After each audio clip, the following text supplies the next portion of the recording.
Assalamualaikum warahmatullahi wabarakatuh. Bismillahirrahmanirrahim. Ikhwah fillah. Ibadah haji bisa diklasifikasikan sebagai berikut. Yang pertama, haji wajib. Haji diwajibkan bagi orang-orang yang memiliki istita'ah atau kemampuan untuk melaksanakan ibadah haji, sebagaimana dijelaskan Allah dalam Al-Quran surat Ali Imran ayat 97. A'udzu billahi minasyaitonir rajim. Walillahi 'alan nasi hajjul baiti man istata'a ilaihi sabila, ila akhir ayat.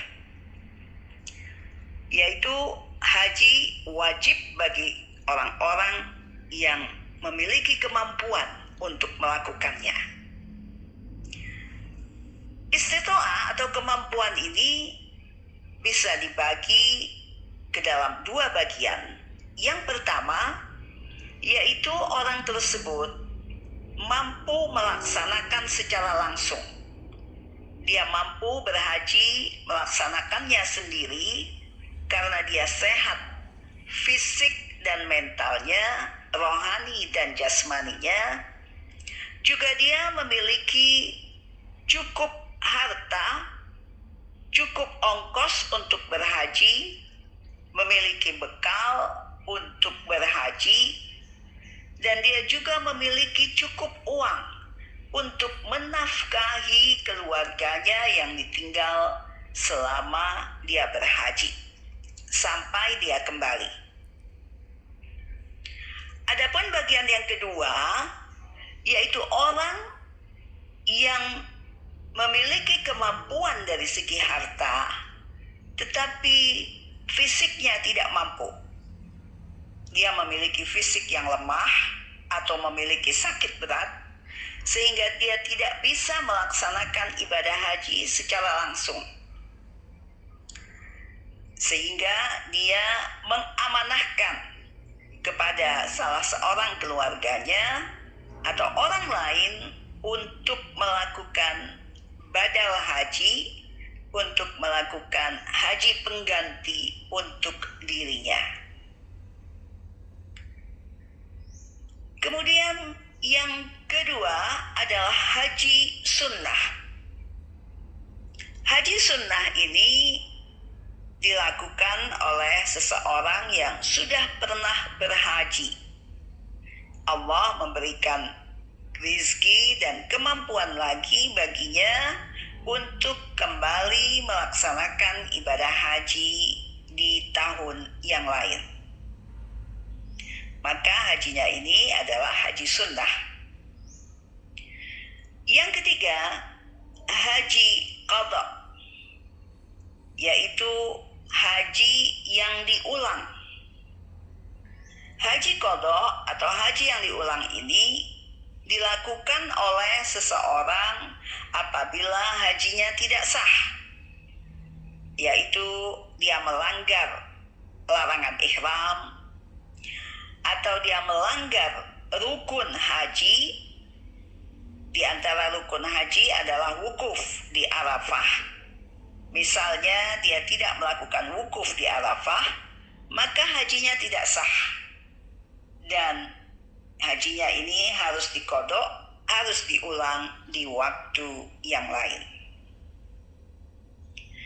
Yang keempat adalah haji nazar, yaitu seseorang yang memiliki tekad yang kuat, dia bernazar pada dirinya dan dia berjanji untuk melakukan haji ini.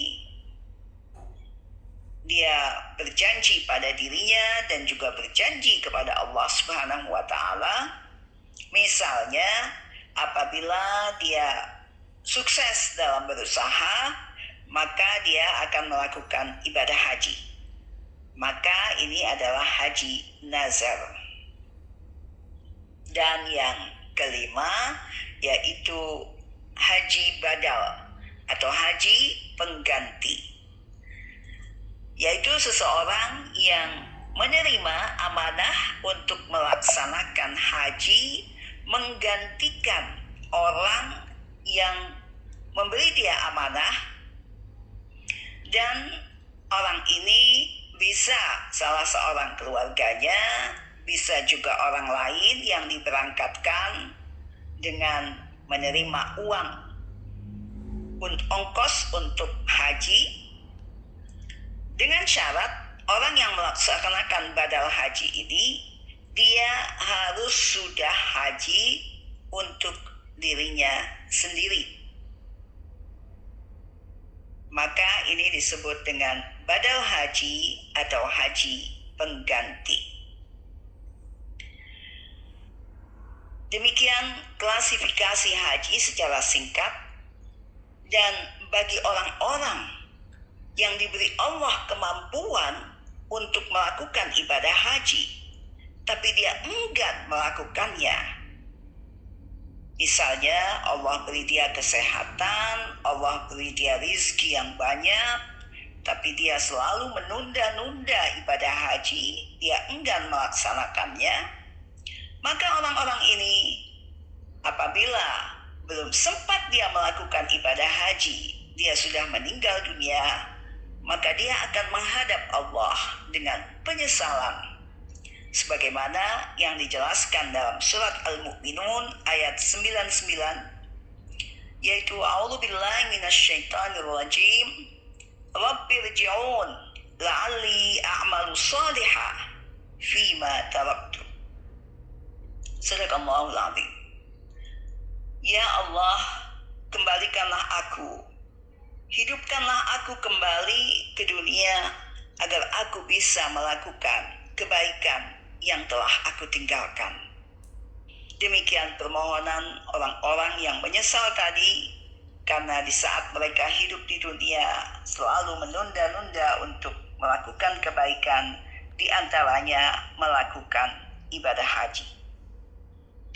Semoga Allah memberikan kemudahan pada saudara-saudara kita yang sedang melaksanakan ibadah haji bisa meraih haji mabrur, sebagaimana hadis Rasulullah SAW, al-hajjul mabrur laisa lahu jaza illal jannah, yaitu haji yang mabrur mereka mendapatkan pahala syurga. Bagi yang belum diberi Allah kemampuan untuk melakukan ibadah haji, semoga Allah segera memberikan kemampuan, kesehatan, jasmani dan rohani, limpahan rezeki agar bisa segera melaksanakan ibadah haji. Dan bagi yang sudah melaksanakan ibadah haji, semoga bisa menjaga hajinya itu dengan amalan-amalan soleh, sehingga kemabruran hajinya itu bisa terjaga sampai akhir hayatnya. Wassalamualaikum warahmatullahi wabarakatuh.